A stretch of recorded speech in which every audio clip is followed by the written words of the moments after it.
사도신경. 나는 전능하신 아버지 하나님 천재 창조주를 믿습니다. 나는 그의 유일하신 아들 우리 주 예수 그리스도를 믿습니다. 그는 성령으로 잉태되어 동정녀 마리아에게서 나시고 본디오 빌라도에게 고난을 받아 십자가에 못 박혀 죽으시고 장사한 지 사흘 만에 죽은 자 가운데서 다시 살아나셨으며 하늘에 오르시어 전능하신 아버지 하나님 우편에 앉아 계시다가 거기로부터 살아있는 자와 죽은 자를 심판하러 오십니다.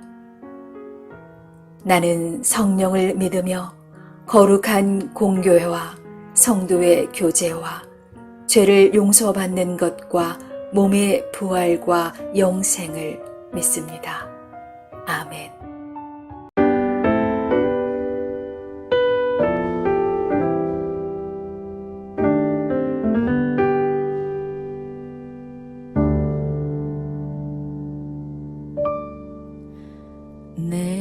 내일은 난 몰라요. 하루하루 살아요. 불행이나 여행함도 내 뜻대로 못해요. 험한 이 길 가고 가도 끝은 없고 거네요. 주님 예수 발레미사 내 손 잡아 주소서.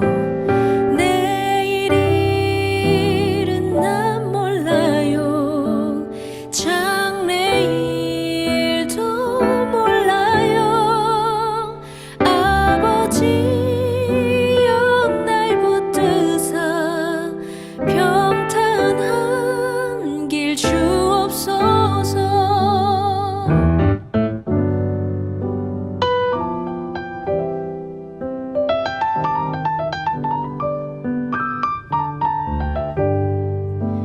좁은 이 길 진리의 길 주님 가신 그 옛길 힘이 들고 어려워도 찬송하며 갑니다. 성령이여 그 음성을 항상 주소서. 내 마음 원정했어요. 변치 말게 하소서. 내일은 난 몰라요. 장래일도 몰라요. 아버지여 아버지여 주신 소명 이루소서. 내일은 난 몰라요. 장래일도 몰라요. 아버지여 날 붙드사 평탄한 길 주옵소서.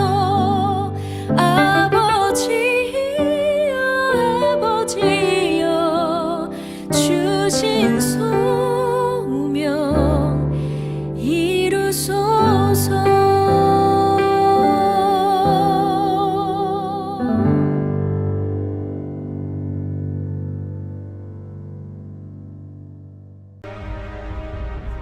아브넬이 헤브론으로 돌아오매 요압이 더불어 조용히 말하려는 듯이 그를 데리고 성문 안으로 들어가 거기서 배를 찔러 죽이니 이는 자기의 동생 아사헬의 피로 말미암음이더라.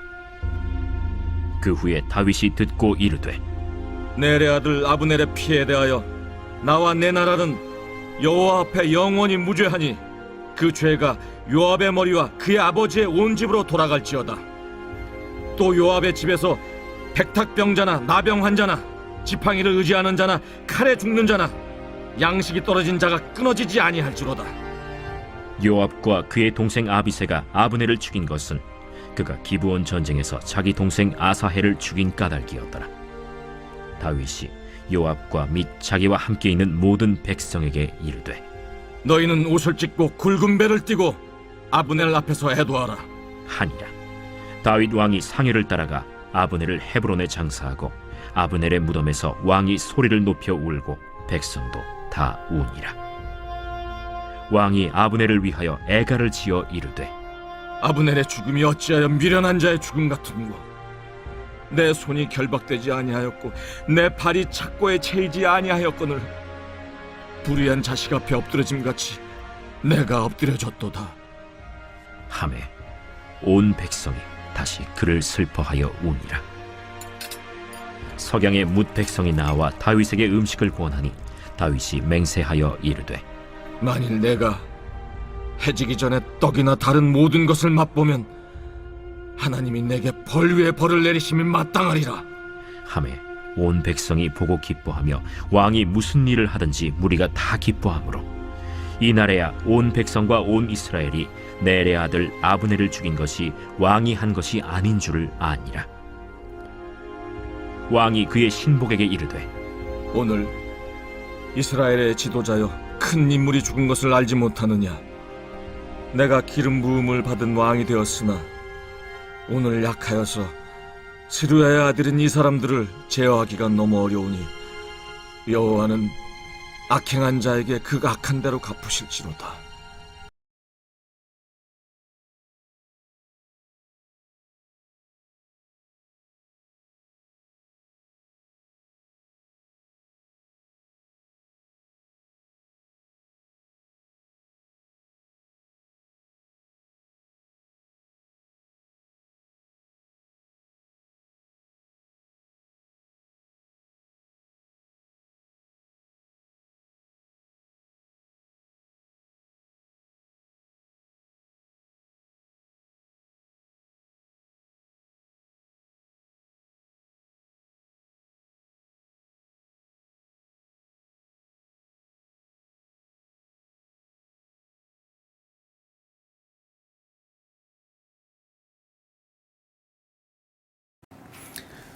샬롬. 오늘 하루도 우리의 삶이 하나님의 섭리에 순응할 수 있는 복된 하루 될 수 있기를 원합니다. 오늘 말씀에 이 다윗 왕과 협상을 하고 돌아가던 아브넬 장관을 이 다윗의 부하로서 전투를 마치고 돌아온 요압 장군이 다윗 왕 몰래 쫓아가서 칼로 찔러 죽이는 사건이 발생했습니다. 오늘 본문에서는 두 번에 걸쳐서 27절과 30절에 이 사건의 원인이 이전 기본 전투에서 노루와 같이 날쌔게 다름박질을 이제 할 수 있었던 용사 아사헬, 이 사람은 요압 장군의 동생이었습니다. 그가 죽임당한 것에 대해서 원한과 복수였음을 밝히고 있습니다. 요압 장군은 다윗 왕에게까지도 적개심을 드러내면서 왕의 명령도 없이 자기 개인적 원한과 복수를 감행하고 있습니다. 그런데 이 요압 장군이 나라의 통일을 놓고 그 협상하기 위해 온 이스라엘 아브넬 군대 장관을 다윗 왕 몰래 죽인 이 사건은 사실은 개인적인 원한뿐만은 아니었습니다. 만약 이 아브넬이 다윗 왕과 화해하고 함께 통일 왕국을 이룩할 경우에 자신의 위치가 상대적으로 불리해질 것을 염려한 나머지 그것을 저지하기 위한 정치적인 야망이 더 크게 작용했던 것으로 보입니다. 그것을 우리가 어떻게 짐작할 수 있냐면 전령을 보내서 다시 헤브론으로 그를 돌아오게 한 후에 성문 안에서 몰래 죽였기 때문입니다. 그래서 37절을 읽어보면 이날에야 온 백성과 온 이스라엘이 이 일, 아브넬이 죽임을 당한 일이 왕이 한 일이 아닌 줄 알게 되었다 그랬습니다. 그러니까 다윗 왕이 그 일을 한 것이 아닌 걸 알게 되었다 그랬습니다. 즉 이것은 무엇이냐, 미래를 놓고 벌이는 또 하나의 권력 투쟁이었던 것이었습니다. 그러니까 이것을 보면 이 요압 장군도 다윗을 위해 충성하는 것처럼 보였지만 사실은 자신의 야심과 또 사사로운 감정에 따라 행동하는 사람이었던 것을 엿볼 수 있습니다. 이 행동에 하나님께 뜻을 묻거나 하나님의 섭리를 구하는 그의 모습은 발견되지 않으니까요. 우리는 이와 같이 나 자신의 삶에서는 물론이고 하나님의 일을 맡아 하면서도 개인적인 야심이나 감정에 따라 행동하는 경우가 덜어 있습니다. 하나님의 영광을 드러내고 하나님의 나라를 위해 일하지 아니하고 직분을 이용해서 또는 권한을 이용해서 자신의 의지를 관철하고자 하거나 자신의 입장을 정당화하려 하거나 또 하나님보다는 나의 유익을 위해 교회를 이용하고자 할 때도 있습니다. 그러나 오늘 본문에서 보여주는 것은 하나님은 이 모든 것을 다 아시고 계신다는 것입니다. 그러므로 이 요압 장군의 은밀한 사건 그리고 그 개인적 야망을 하나님께서는 오히려 이용하셔서 그분의 목적을 이루어 가십니다. 왜냐하면 이 땅의 모든 만물의 주인은 하나님이시고 또 역사의 주관자는 하나님이시기 때문입니다. 지금은 내 뜻대로 흘러가는 것 같고 또 내 계획과 내 원대로 이루어져 가는 것처럼 보일지 모르지만 하나님의 섭리는 모든 것을 초월해서 역사되어지는 것이죠. 왜냐하면 하나님은 창조주이시기 때문입니다. 이 일로 인해 결국 요압 장군은 다윗 왕의 신뢰를 잃게 됩니다. 그리고 다윗은 마지막 죽음을 앞두고 솔로몬에게 유언을 남길 때에 이 요압 장군을 경계할 것을 그에게 솔로몬에게 아주 다짐합니다. 결국 이 요압은 솔로몬의 군대 장관에게 역시 죽임을 당하고 맙니다. 거기에 그 열왕기 하에 그 내용들을 읽어보면 이 요압 장군이 다윗 왕 몰래 행한 일들이 까닭 없이 피를 흘린 것으로 이렇게 성경은 말하고 있습니다. 그러니까 그것을 보면 이 요압 장군이 행한 일들이 나라를 위해 또 하나님을 위해 다윗 왕을 위해 한 일이 아니었던 것이 거기서 드러나는 것이죠.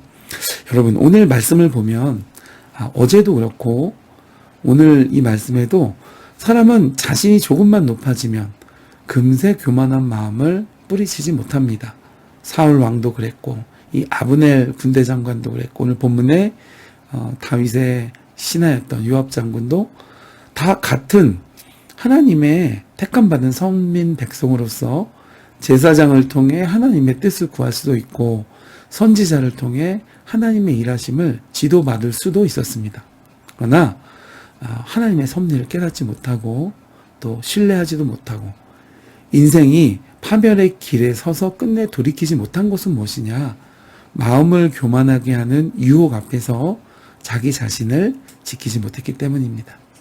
그러나 오늘 말씀에 하나님의 마음에 합한 자 다윗은 들에서 목동으로 있을 때나 왕이 되어 궁에서 지낼 때나 시편 1편을 보면 내가 주야로 여호와의 율법을 묵상한다 그랬습니다. 아침 저녁으로 하나님의 말씀을 상고하고 그 말씀을 마음에 새기며 말씀에 청정하기 위해서 노력한다라는 말입니다. 그렇게 하니까 시냇가에 심은 나무가 늘 햇빛과 물을 공급받아 철을 따라 과실을 맺고 그 잎사귀가 마르지 아니함 같이 늘 하나님의 길에 서 있으니 만사에 형통하더라라고 고백하고 있는 것입니다. 여러분 이것이 다윗과 다른 사람들의 차이였습니다. 자기 계획과 마음에 따라 살아가는 사람과 하나님의 말씀을 따라 살아가는 사람의 모습이 이렇게 다른 것을 오늘 본문에서 확인하게 되는 것입니다. 오늘 하루 우리의 삶도 하나님의 말씀을 새기고 더불어 역사하시는 성령의 인도함을 받을 수 있는 복된 하루 되실 수 있기를 주님의 이름으로 축복해 드립니다.